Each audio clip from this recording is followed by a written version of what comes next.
Hello and welcome to Altus LSA stand in EUROSATORY 2024.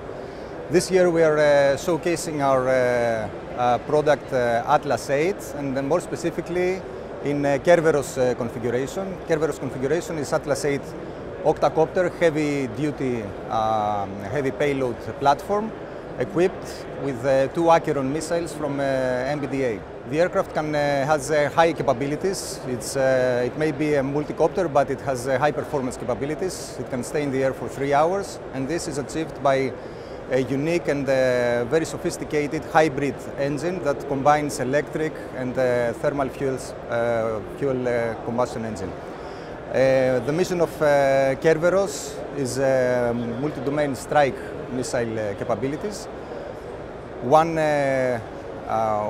ground control station can operate up to 4 systems simultaneously, and this provides very high capabilities in terms of battlefield damage assessment.